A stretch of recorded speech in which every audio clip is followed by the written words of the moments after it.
Well, that's the part about managing expectations, right? Hi, I'm Arno. I have a software problem. Um, Let me just shortly say a few words about me. I'm a local boy here. I'm from Zurich. I've been to ETH, Google Zurich, and then I started founding companies, and that's the second one I'm now at Vision. We do DevOps.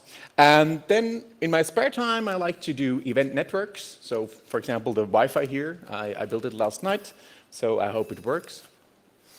Anyway, my Twitter handle, I'll probably put on the slides, tweet about it, and they probably will be online at some point, so you can have a look at them later. So what is this talk about? What I'm going to talk about? So first, what is this DevOps thing, right? So it's like cloud marketing, buzzword, bingo. I hope you all have your bingo sheets with you. And the second thing is where is the security, right? I mean, how is this going to work? And then I brought 2 customer examples with me, so you can have a look how this all looks like. Then there's room for questions, I assume, but actually we just talked to Florian that if you have any questions or stuff you want to discuss when they pop up, please raise your hand and wave and make yourself heard to Florian, and you get a mic to ask them right away. I think that's maybe more discussion thing. What is DevOps, right? Apart from all the marketing and buzzword thingy, let me introduce it to you and discuss it a little bit so we all are on the same page. So DevOps, the word comes from development and operations, DevOps, and there's 2 core things that it entitles, which is bring agile software engineering tools and processes to operations people. So stuff that software developers have been doing for decades, automation, testing, operations has been struggling with or has been adopting in the last maybe 5 years, but there's still much room for improvement. So automation, infrastructure as code, versioning, rollback, testing, continuous integration, testing and deployment for code, and especially for the infrastructure as code. And on the other hand, there is a lot of operations experience and try to bring that back to the developers. So for example, for scalability, the independent microservices, so if one part of an application or application stack falls over, not everything should be down. And on the other hand, for production insight, monitoring, logging, metrics that operations people use for their daily bread, right? Make that available to the developers as well to make them, to help them make informed decisions about the architecture, but also on the development of their applications they're doing. And of course, together, it's make the guys who pay the bill, so the business owner, application owner, make them more happy and let them decide what to do. Let me go into those things a bit more deeper. The collaboration thing is probably one of the new things, right? I mean, it's a whole culture thing. There's been this, worked fine in dev and it's an ops problem now mentality. So there was a huge wall, different teams, of course, also different know-how and different types of people, right? I mean, we have the creative developers, we have the 24/7 being up at night operations people, and of course there are different kinds of people and different teams, and so that has been mostly a communications problem, right? It's also been a delegation from the developers that they're not responsible for what they code, right? Because if it crashes at night, it's their operations people that have to wake up, and that's been a problem that's been, well, I say it's been escalating, but it's been a problem that's been addressed by let the teams collaborate, make common teams, put operations people together with software engineers in teams, and let them together handle the problems that arise. Agile operations engineering, let me come back to that later. Counter fear of change with automated testing. That means there's always going to be changes, right? We heard it this morning in the opening talk. You have to plan for changes. You have to plan for updates. And if you should feel comfortable doing them, because then the barrier of changing stuff gets lower and lower. You feel more comfortable to do it more often. And that, of course, means smaller changes. And that, of course, means less risk to break stuff. and put the developers in control, at least to some point, give them self-service tools that they can use and interact with the application when it's running. So also to take the operations people maybe out of the critical path and enable the developers to do their jobs, basically, right? Infrastructure as code, that what I was starting to tell before, changed from hand-groomed servers to operations engineering. So basically, instead of making servers by hand and configuring by hand or by short shell scripts, treat it as an engineering problem, as a software engineering problem, and make or use readily available solutions to fix that. And of course, if you have that, if your servers are automatically set up like those, or almost, you gain speed and reliability. Humans make errors, that's normal. If the servers are set up automatically, there's much less room for error. You gain versioning and rollback, so basically, standard software engineering benefits.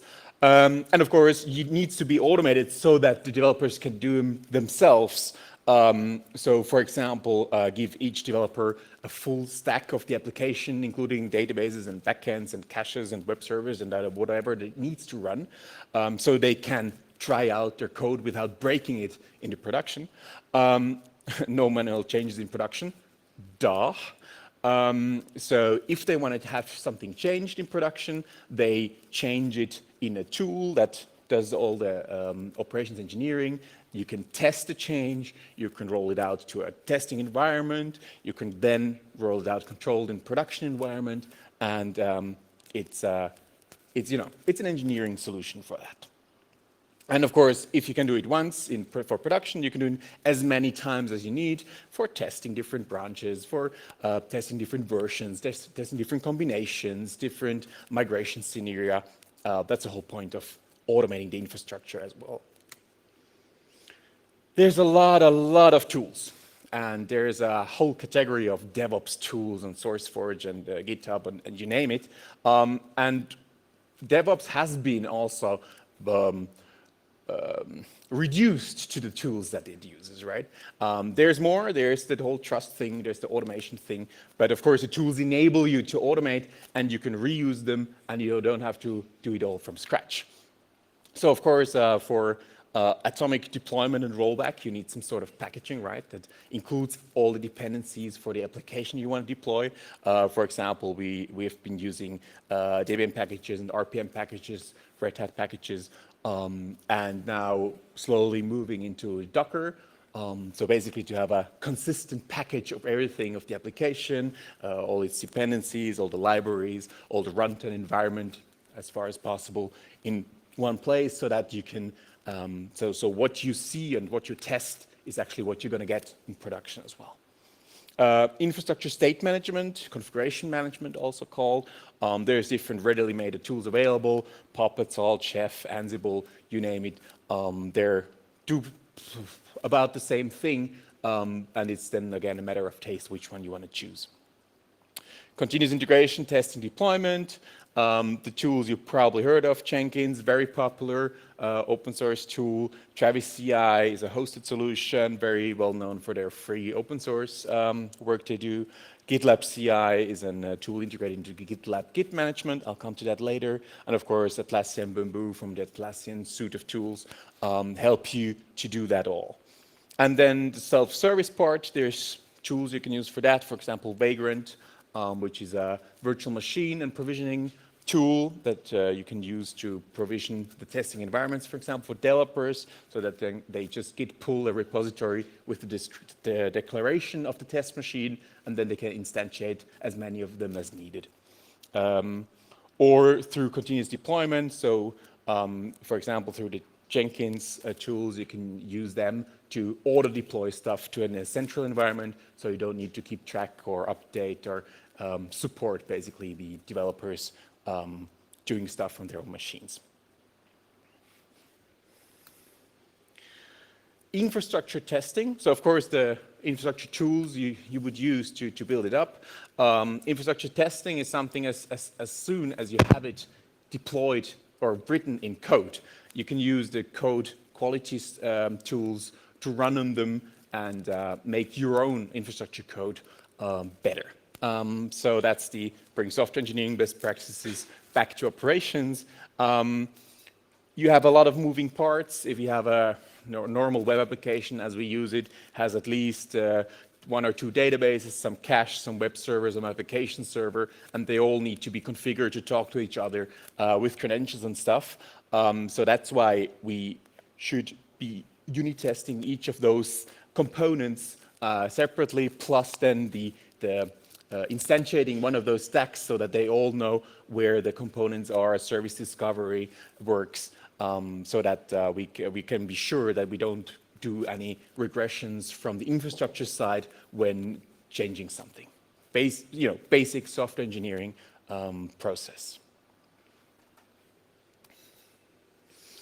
Feedback. For developers, production is mostly a black box, right? They ship it and then it's, I don't know. So they also bring self-service to bring them the insight into what is actually happening in what they've been doing all day.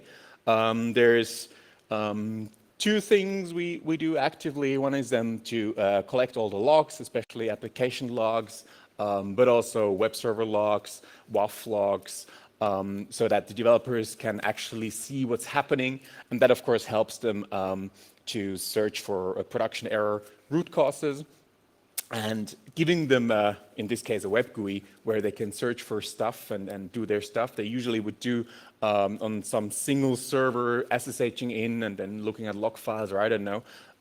That's much easier and you can, or we sell them that by the benefit of not needing to go to the servers, especially if they have multiple servers. It's a pain, and once they use it, we can take away the root access to the production.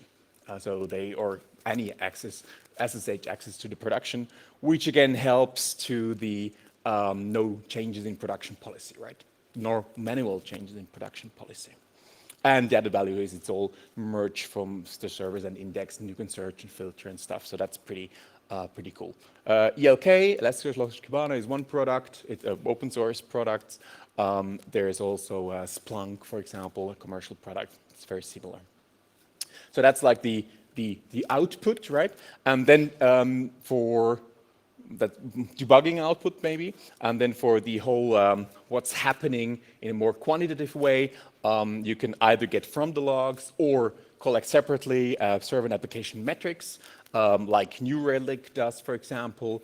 That's a software as a service that does that, but you can also have it hosted yourself with some InfluxDB time series database, for example, where you can both collect server metrics like CPU, RAM, disk, and so on and so forth, but also correlate them with application metrics, number of logged in users, number of sessions, number of hits, and that stuff that can help you debug stuff when you have a problem, right?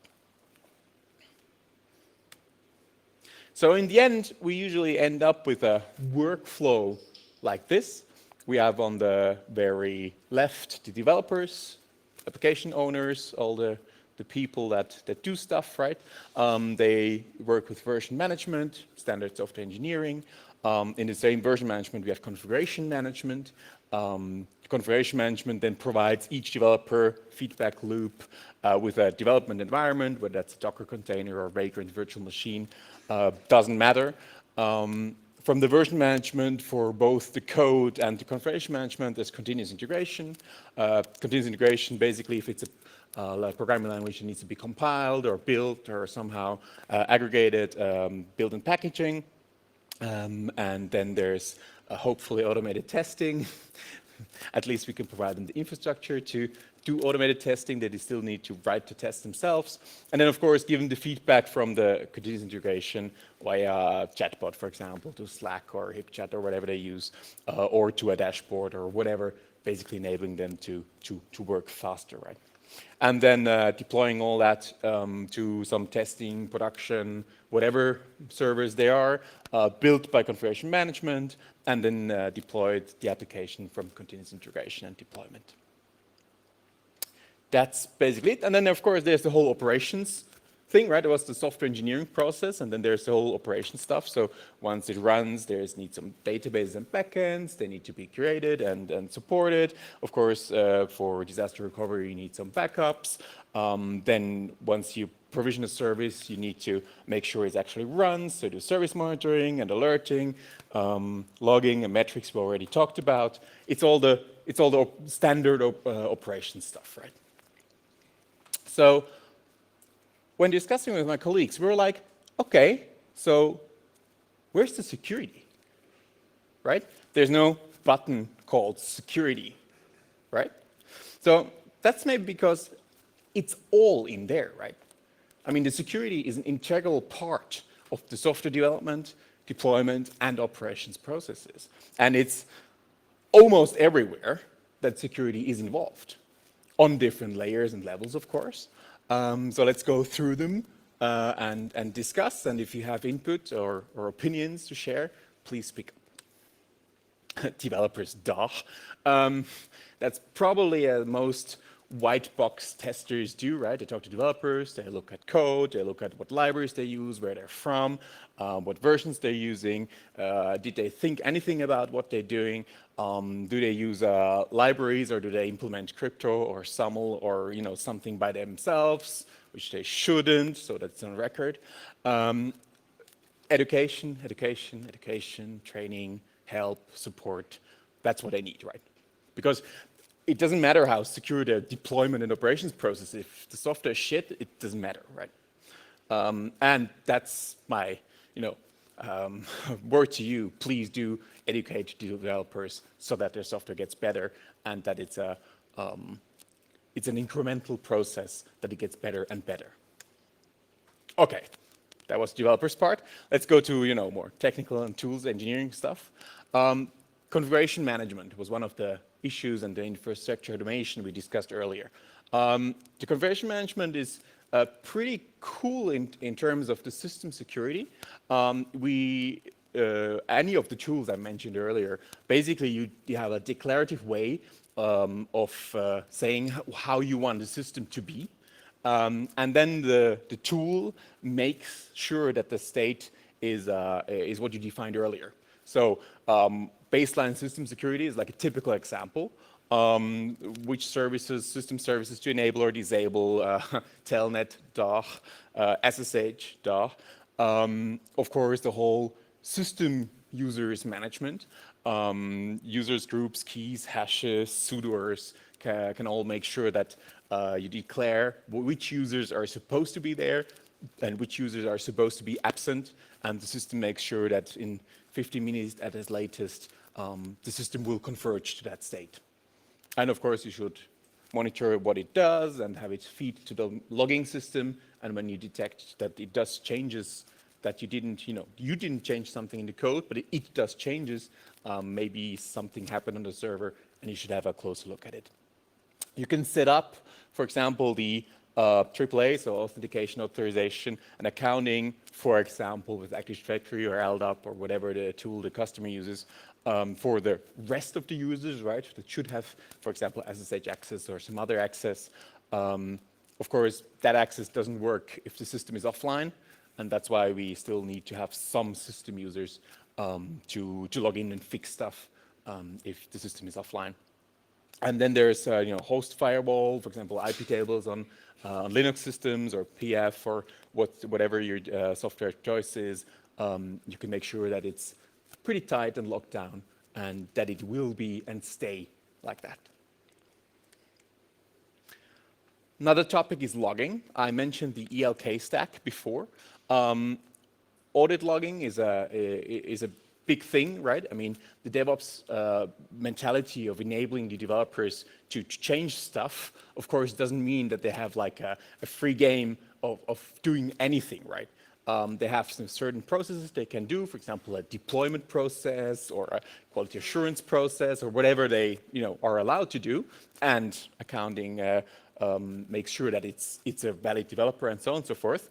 But of course, it needs to be logged, it needs to be timestamped, who did what when, what was changed exactly, so that there's an audit trail to figure out what happened actually.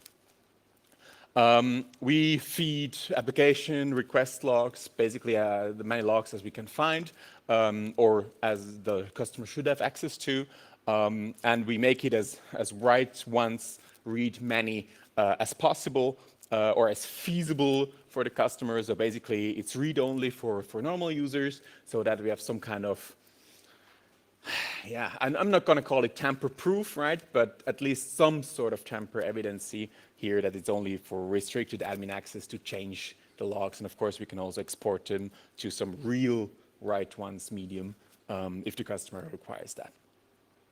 The ELK stack I introduced earlier already, here also just for reference.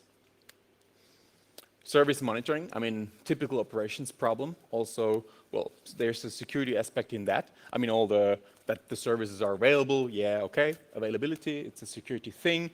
But of course, there's so many layers to monitor on, right? I've started at the top layer, application layer, but of course, there's all the transport layer stuff that automated monitoring can take care of, like checking the SSL certificates and protocols and ciphers and poodle attacks and so on and so forth.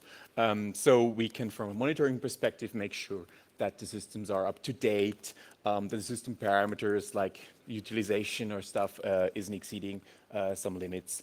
And we also do check for updates and backup through the monitoring to have a complete picture of a system, and also to give the customer access to that monitoring and see what the state is actually of his application. Backup, typical disaster recovery problem, right? Again, as write once, read many as possible. That's also, you know, if there was a compromise, to, of course, be able to roll back to a known good state, but also to figure out what actually was changed and have there some tamper evidence of the application or application server. If something happens, we don't want the backup to be changed later, except, of course, if it needs to be purged or something, if the customer decides that he doesn't need it anymore. We do the backup so that the servers are enrolled automatically by configuration management. That helps by all the servers are by default backed up. There are no orphan servers that are, oh, I don't know where it went. And of course, we can, when it's automated, we can make sure that the backup target is not in the same data center or cloud provider or infrastructure where it needs to be. So we can, you know, do offsite backups automatically. And then we want to have the data encrypted both at rest and in motion. And as I mentioned before, we monitor that as well. Version management, we talked about it earlier. Software engineering basic principles, right? We use Git nowadays. You all probably know Subversion or CVS before that, both for the customer code and for all the configuration management code and config. Config is parameters like credentials, stuff like that. It's all in a repository, of course, probably with more tighter restrictions on who can access that. Audit log mentioned before. There's a different services you can use. For example, for Git, there's shared ones. We can buy a software as a service. GitHub is the most known. Bitbucket and GitLab.com or others. There's a ton of services for that. And of course, if you want to have it internal for either political reasons, or if you don't want to be down when GitHub is down, there's different products you can buy. So basically, and actually GitLab is free, you don't have to buy it, that you can use yourself on-premise or wherever your application is sitting. Again, authentication and authorization through some central database. And since all developers have offline copies, and no credentials in the code, please. Or you will show up in hackmygithub.com. What was it called, the site? Anyway. Continuous integration. If you didn't know what that was, it's trigger, build, package, test, and deploy on each commit. We usually have the target of the commit and target of the deploy selectable by branch, repository, and tag. So you can say, okay, everybody can commit to a certain branch, but of course it's not the production branch that only certain or closed group of people have access to. Manual promote of production releases is a standard continuous deployment feature like Jenkins has, that all the other tools have as well. And the only thing that we need to take care of is where to put the completed build and package artifacts, right? Because if you can upload your own ready-made code to the Artifactory, Docker registry, or Debian or RPM registry, of course you can own the application just by uploading your own valid-looking package there. So that one needs to be pretty tight. Of course, it's much easier when it's automated from the code part, and assuming the code part is secure, that one doesn't need any manual access, so it can be pretty locked down. Feedback to status and authentication, of course, central again. Okay, so what kind of automated testing and why is that security relevant, right? It's both security as in availability problem, of course. If a developer uploads code that's not syntax conformant, you're going to have a bad time, especially for interpreted languages. So, of course, when you do that, you can also check for coding style and do some static code analysis to find some obvious bugs. That is pretty, well, I call it low maintenance, right? Because it's you set it up once and you have some low-hanging fruit get from there. But then, of course, unit tests, assuming that software developers are good at that trade, they have some unit tests that actually fire if and only if there's a problem with changing the code. And then, if available and if there's budget and time, functional tests, so basically do a test deployment of the whole application with each commit, or at least of each tagged release, and check that, and that can go just checking whether it runs, or go deeper, like make test requests and check that the answer actually matches what you have in your test database. There, we were thinking about maybe also implementing some security checks on the functional level. So, for example, for each tagged release, automatically run common scanners like Nikto or SQL map against the deployed application. And then, of course, there's going to be huge, list of output. But I mean, what could be feasible there is to have of course, when you do a regular pen test or at least inspection of the software, declare an output of one of those tools as okay or acceptable, and then when there's changes to that, so if there's new stuff popping up, then alert the developers that, okay, now you changed something that actually is very visible to scanners outside, maybe you should have a look at that, and okay, if it's really okay. Databases and backends. Now we're going maybe a little bit away from the software engineering problems. There's a ton of different backends and other ready-made software, standard software that the applications need and depend on. There's a lot of open, unsecured, unpatched versions of those out in the internet. Shodan is your friend. Redis, I think, was the last one to be pretty wide open and unauthenticated access and stuff. But of course, all the others have had their problems as well. So it's really, really important to have an up-to-date configuration management template for them that basically provides them with the same config, which usually is not the default config.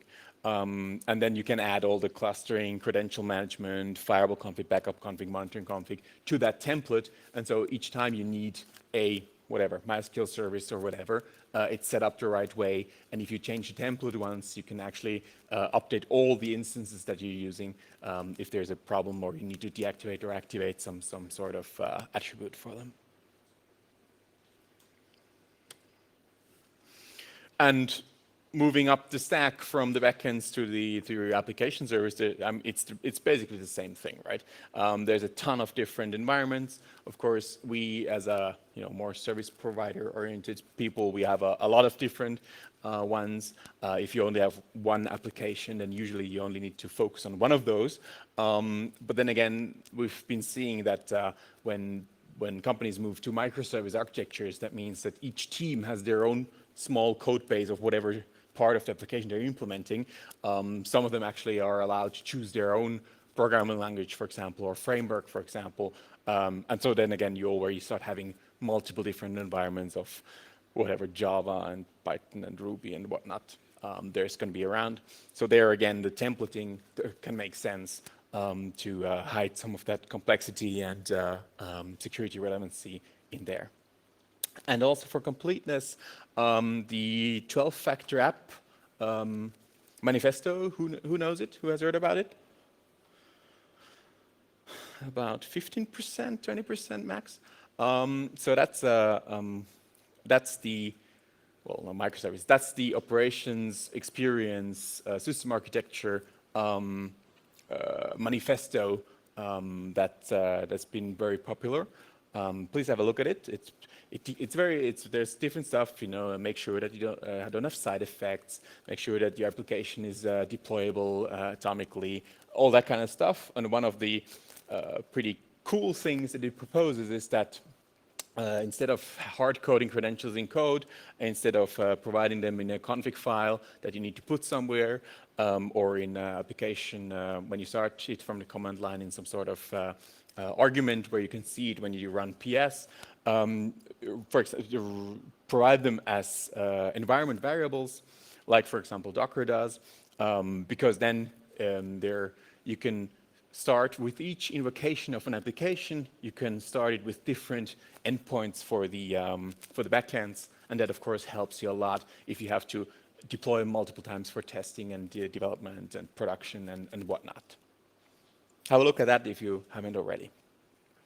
And then, of course, in addition to all the web application servers, there's a ton of stuff around that, web servers, cache servers, mod security. Thanks, Christian, for the talk this morning. HA proxy, then all kinds of VPN stuff, OpenVPN being maybe the most popular. I've mentioned IP tables before, and then all the failover stuff that's needed to, if something goes down, like pacemaker or keep alive D. That's of course all our components that you usually need in once or twice or thrice somewhere, and that's much easier if it's automated. So let me have an example for you, so that's something to look at. No, customer case one is we call it a big hosting, right? It's basically PHP MySQL with multiple different PHP versions, and they have cache server Varnish, and then they have a ton of backends that in addition to MySQL, Memcached, Redis, Solr, and Elasticsearch for all the indexing. Then they use application deployment with Ansible. And actually, the only user that does that is the Jenkins user that then uses Ansible as a better cluster SSH to deploy into all the application servers the same code base. The other stuff is managed by Puppet in that case, basically so that Puppet maintains the state, and Ansible is used to do updates or changes or anything that's an interrupt, basically. In addition to all of that, then there's a Docker image for local testing. Probably at some point it's feasible that it might be used for production as well, but a Docker image is much more lightweight than to pull a whole image of Vagrant VirtualBox down to each developer's disk. So they've opted to use that. And so let me show you a small system diagram. I have no idea whether you guys in the back can actually read that, but well, there's empty seats in the front. So that case is a multi-tier architecture. We have some front-end web server for SSL and Varnish for caching, and then the Varnish does load balancing over some application servers. I think the biggest cluster they have, it's about 5 application servers at the time. And then each application server has an Nginx web server again, which then feeds the requests to the PHP FPM, which the customer then can choose themselves in a YAML file, whether it's version 5, 6, or 7. They have some standard libraries like GeoIP, New Relic, and stuff, and then feed both the web server logs from the app server, of course, from the front end as well, plus then all the application logs to a central ELKs or Logstash server, so that they can give developers access to that. And then for all the backends, there's a MySQL MariaDB cluster, which is load balanced via MySQL DB proxy. Then they have some Redis, some Solr, and then for files, they use a redundant NFS setup, basically, so that they have at least a failover. And so this setup is then deployed all over the world in that case. They have stuff in Switzerland, South Africa, China, and the US. So that's a pretty standard setup that they can now instantiate as many times as they actually need. Another case that has been taking a lot of our time is an Openshift platform as a service. Openshift, as you might know, is a open source project from Red Hat. Of course, there's also an enterprise version of it that internally uses Kubernetes, the Google open source tool that again manages the different Docker containers. And it's 100% open source, so you can download it yourself and run it on your laptop if you want to, but you can also have enterprise support if you want to have that as a production backup. We do it for Puyo.ch, that's a Swiss platform as a service, and we're also building it in the EU and the US on AWS actually. Enterprise on-premise is probably something that's going to be happening as well, so that's the whole point of automating this setup, right? Just a short intro, what is Openshift and how does it work, or what does it do? Openshift, as I mentioned, is the wrapper around the Kubernetes and Docker thingy. So basically, it maps part of the workflow that we saw earlier into the whole Docker thing. So basically, you have a Git repository with your code. The Git repository can notify Openshift API for each commit. And then the Openshift basically takes the code, takes an empty container, and makes a release out of that. That put it in a, maybe you won't see it, but it's a forklift there. You can zoom in when you have the PDF. And then ships the container, gives the container to Kubernetes. And then Kubernetes manages the Docker containers, as in deploys the new version, those rolling deployments. So deploys one new version, kills one old version, deploys the second new version, kills another new version, and so you can have upgrades and updates without any downtime, if it all works. If it doesn't, then it rolls back. So that's just a short intro, what is Openshift and how it all fits together in this pipeline. Any questions? That's the marketing slide. That's basically it, so I'm very open to discuss further.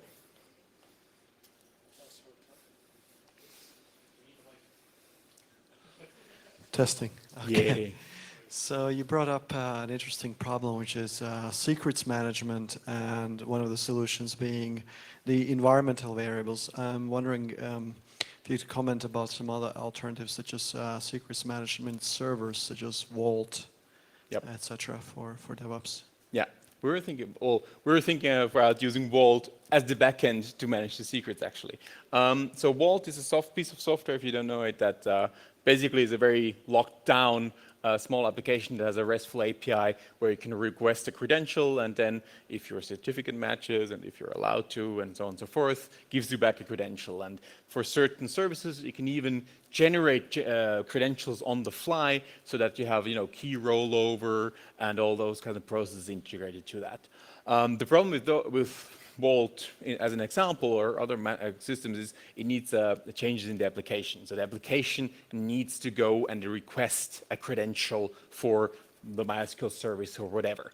So if you're able to do that, then it's no problem. Then Vault is just yet another backend, basically, for your application, and then it's just as secure as possible or as locked down as possible, another backend, basically. If that doesn't work, or to do the service discovery, where is the Vault service API? You need to input that by some means. There, the environment variable is a very quick and painless way. Does it answer your question? So concerning security, you showed a lot of measures you've integrated in the whole life cycle.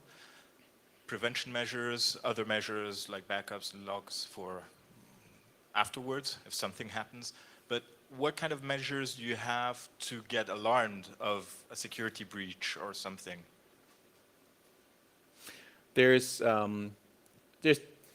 Well, excellent questions, and I mean that's the pain of being in the defense side, right? I mean, we have lots of logs, we have lots of stuff that we try to filter out of the logs. If something changes but nobody committed something, that's a sign. There is a lot of host IPS, tripwire, all those kind of stuff. There is stuff that we can try to do, like do the application code if it's an interpreted language read-only, like Docker does, for example. But again, if somebody still tries to access or write stuff, then we can be alerted. There's all those kind of stuff, and we try to feed them into either the logging or the metric side, and then configure the monitoring to alert stuff. Thank you. Have you had a look at tools that you can plug into the continuous integration cycle to make it easier to test for security vulnerabilities? For example, I'm thinking like OWASP dependency check to check for library dependencies, or I'm thinking about continuous security frameworks like Gauntlet or BDD security. Do you have any comments on these kinds of tools? I've personally not used them. Thinking about them, I wouldn't remember any of our customers requesting integration of such a tool into the continuous integration process, where we manage the process for them. If they manage them themselves, it might be that I don't know.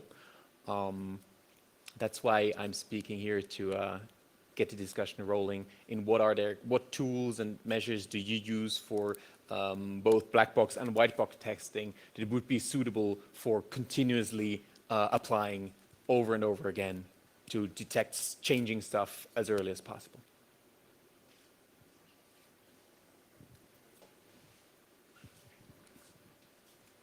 What is your strategy for incident response, assuming your machines were breached, for forensics, let's say? That's a whole lot of talk. I've got the 10-minute warning already. Let's discuss this out to beer, okay? Thank you, Aarno, for a very comprehensive talk. What I like about your talk was not only mentioning mod security, of course, but I think Vision is a company which is really walking the talk. So you're really doing DevOps, and we've seen this in a very nice way in your talk. All the different aspects which you have covered. The question I have is, being a DevOps company, we have seen your ELK stack, and we know if I manage to inject anything into your system, it will certainly end up in a log. And if I can make sure that one of your operation people, or anybody at you, as everybody's a DevOps guy at your company, if I get you to look at this request, I have a perfect log injection attack vector into your browser. Absolutely, yeah. So if you access if you get an access through the logging through the WAF, into the logging to the logging framework front end, and it gets executed, you're gonna have a bad time. That's why. Are you gonna have a bad time? Yeah, we all are gonna have a bad time. I'll have fun time. Well, that's true. Yeah. That's a real problem, and that's why Kibana, the how you call it, like JavaScript application that queries the the Elasticsearch API, was recently acquired by Elasticsearch, the company, also to be able to, in-source that kind of responsibility. And knowing a few people from Elasticsearch, the company, I hope they have their application security in check. And since it's open source, you're all very, very welcome to have a look at the code and propose changes should they be necessary. You mentioned automated unit tests, but you didn't mention tools. So you've mentioned several other tools for like orchestration automation. Yep. Do you use any, and do you prefer any? As we mostly use, for example, configuration management tools. There's specific tools for the different languages. There is, for example, server spec and vspec, pspec, something spec, but basically where you can test for is the file there, does it contain the string, and that kind of, server stuff, is the port open, those kind of stuff, so do continuous integration for the configuration management and system state. Yeah, I more meant automated security. On the software. Yeah. On the, so there's two tools that we recommend a lot. One of them, they're both free. Gauntlet is on GitHub. It's GAUNTLT. It's a bevy of automated free open source security tests. Yep. But more importantly, you can call any test that you want for unit test.